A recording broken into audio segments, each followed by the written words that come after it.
More expensive than Mecca, Finland's Olkiluoto 3 reactor finally went into commercial service last month. At 1.6 gigawatts, it is Europe's largest reactor, but until now has been synonymous with failure and fiasco, given it took 18 years to build and is billions over budget.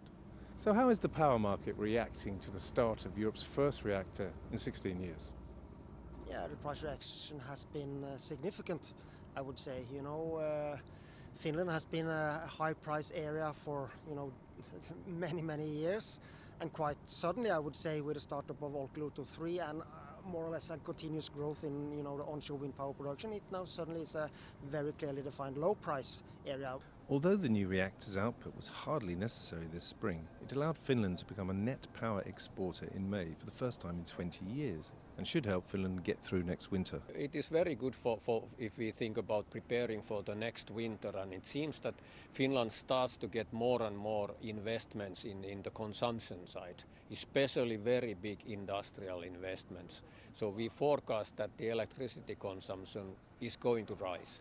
And then it means that there is a lot of sort of usage for the electricity that Olkiluoto 3 is producing. Indeed, at full capacity, Olkiluoto 3 should account for up to 14% of Finland's total power demand, and as such has already changed the power price outlook beyond the short term.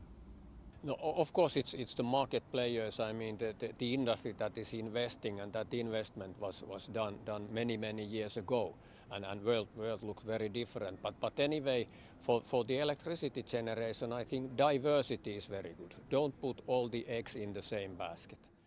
But as nuclear takes a greater share of Finland's power mix, where does that leave renewables? Last year, the country added 2.5 gigawatts of wind power to its grid, a 70% year-on-year rise. And there has been a similar boom in solar. The market is really changing now. Until now, we haven't been self-sufficient in terms of electricity, so we've definitely had room for all of it. On the other hand, the consumption is estimated to grow heavily. So in that sense, also in future, there will be room for all. And I think as such, variety of production methods it's a good thing. On the other hand, we have an interesting case in nuclear. We had a project that cost a lot more than it was supposed to. I think it's been a bit surprising how there's been almost lack of conversation or debate about the cost and the delay. It's been given as it is. It's been taken as it is. So it's been surprising. I think it would have been more harsh if it was about wind power being that much delayed, being that expensive. Finland's nuclear addition has, of course, not gone unnoticed elsewhere in Europe. While Germany has phased out nuclear power, France has announced ambitious plans to build 6 and possibly 8 new European pressurized reactors by 2050, at an estimated cost of 60 billion euros. Could Finland itself be tempted to try and build another EPR? After the Olkiluoto 3 experience, this would seem a very bad bet indeed. We haven't heard any plans. Of course, it's up to those who invest, but we haven't heard of any plans, and we don't have those plans when we are building the grid.